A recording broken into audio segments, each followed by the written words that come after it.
حضرت انس بن مالک رضی اللہ تعالی عنہ روایت فرماتے ہیں قال كنا مع رسول الله صلی اللہ علیہ وسلم بتبوک فطلعت الشمس بيداء وبضياء وشعاع ونور لم أرها طلعت فيما مدى.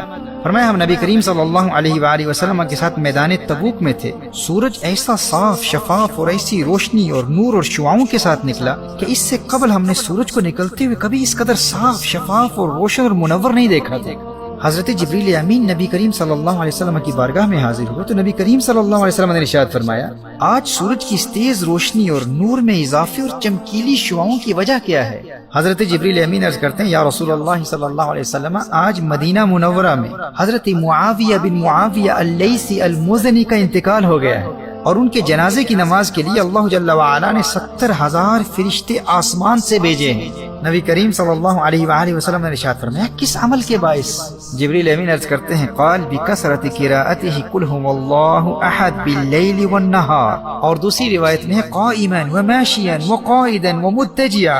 جبریل امین عرض کرتے ہیں یا رسول اللہ صلی اللہ علیہ وسلم ان کے جنازے میں 70,000 فرشتے اس لیے آئے ہیں کیونکہ یہ رات دن اٹھتے بیٹھتے چلتے پھرتے ہر وقت قل هو اللہ احد کی تلاوت کیا کرتے تھے. سبحان اللہ. میں دوستو آپ کو سورہ اخلاص قل هو اللہ احد کی روحانی پاور کا اندازہ نہیں ہے. یہ آپ کی دنیا بھی سنوار دیتی ہے آخرت بھی سنوار دیتی ہے. اب دیکھیے نبی کریم صلی اللہ علیہ وسلم میدان تبوک میں ہیں اور جبریل امین عرض کرتے ہیں یا رسول اللہ صلی اللہ علیہ وسلم اگر آپ کا ارادہ ہو تو زمین سمیٹ لوں اور آپ ان کی نماز جنازہ ادا کر لیں. کونین کے والی صلی اللہ علیہ وسلم نے اجازت عطا فرما دی اور مسند ابو یعلا کی دوسری روایت میں ہے کہ حضرت جبریل امین نے اپنا پر زمین پر مارا اور تمام درخت اور سب ٹیلے وغیرہ پست ہو گئے اور میدان تبوک سے مدینہ منورہ میں حضرت معاویہ بن معاویہ اللیثی المزنی کا جنازہ نظر آنے لگا. جب نبی کریم صلی اللہ علیہ وسلم نے نماز جنازہ شروع کی تو آپ صلی اللہ علیہ وسلم کے پیچھے فرشتوں کی 2 صفیں تھی اور ہر صف میں 70,000 فرشتے تھے.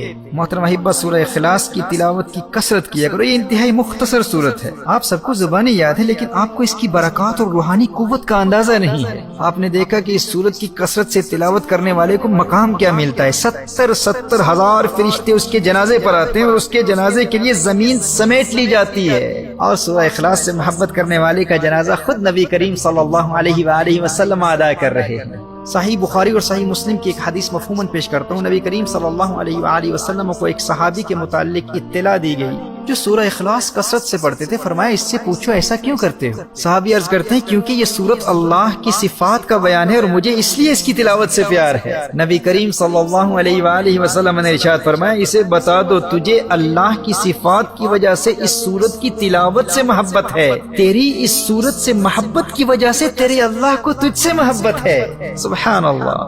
دوستو اگر اللہ کی محبت کے طلبگار ہو تو سورہ اخلاص سے پیار کر لو. اور صحیح بخاری اور ترمذی کی روایت میں یہ الفاظ بھی آئے ہیں. فرمایا حبک ایاہ ادخلک الجنہ. اس سورت کے پیار نے سورہ اخلاص کے پیار نے تجھے جنت میں داخل کر دیا. صحیح بخاری اور صحیح مسلم کی ان حدیث کی روشنی میں اس سورت کا پیار آپ کو جنتی بھی بنا دے گا اور اللہ کا محبوب بھی بنا دے گا. نبی کریم صلی اللہ علیہ وآلہ وسلم نے ارشاد فرمایا یہ حدیث بھی صحیح بخاری کی ہے. فرمایا مجھے قسم ہے اس ذات کی جس کے قبضہ قدرت میں میری جان ہے یہ سورت تہائی قرآن کے برابر ہے. This Surah Ikhlas, which is also known as Surah Al-Tawheed, is 1/3 of the Quran. And whoever recites it thrice, whoever recites it 3 times will gain the reward of reciting the entire Quran. 3 مرتبہ پڑھ لیں مکمل قرآن پڑھنے کا ثواب ملے گا. مسند احمد کی حدیث ہے نبی کریم صلی اللہ علیہ وآلہ وسلم نے ارشاد فرمایا جو اس سورت کو 10 مرتبہ پڑھ لے گا اللہ جل وعلا اس کے لیے جنت میں ایک محل تعمیر فرمائے گا. حضرت عمر رضی اللہ تعالیٰ عنہ عرض کرتے ہیں یا رسول اللہ صلی اللہ علیہ وسلم پھر تو ہم بہت سارے محل بنوا لیں گے. اور سنن دارمی کی حدیث ہے 10 مرتبہ پر 1 محل، 20 مرتبہ پر 2 محل، 30 مرتبہ پر 3 محل. اور میرے دوستو جسے آخرت کی زندگی سے محبت ہو اور اسے اس سورت کی برکت سے جنت کے محلات کی ضمانت مل جائے پھر وہ سورہ اخلاص کی تلاوت سے محروم کیسے رہ سکتا ہے؟ اور پھر اس سورت کا کمال تو دیکھیے کہ یہ فقط آخرت کے محلات نہیں دنیا میں بھی محلات تعمیر کروا دیتی ہے. اس سورت کی تلاوت غربت و مفلسی اور بے روزگاری کا خاتمہ کر کے آپ کو مالدار اور دولت مند بنا دیتی ہے. امام طبرانی نقل کرتے ہیں نبی کریم صلی اللہ علیہ وآلہ وسلم نے ارشاد فرمایا جو شخص سورہ اخلاص کو گھر میں داخل ہوتے وقت پڑھ لے تو اللہ تعالیٰ اس گھر والوں سے اور اس کے پڑوسیوں سے بھی فقیری دور کر دیتا ہے. دیکھیے ایک شخص نبی کریم صلی اللہ علیہ وآلہ وسلم کی بارگاہ میں حاضر ہو کر تنگ دستی اور مفلسی اور بے روزگاری کا شکوہ کرتا ہے. نبی کریم صلی اللہ علیہ وآلہ وسلم نے ارشاد فرمایا جب بھی گھر میں داخل ہو تو گھر والوں کو سلام کہا کرو، السلام علیکم کہا کرو، اور پھر ایک مرتبہ سورہ اخلاص پڑھ لو، اور اگر گھر میں کوئی نہ ہو تو مجھ پر سلام پڑھ لینا۔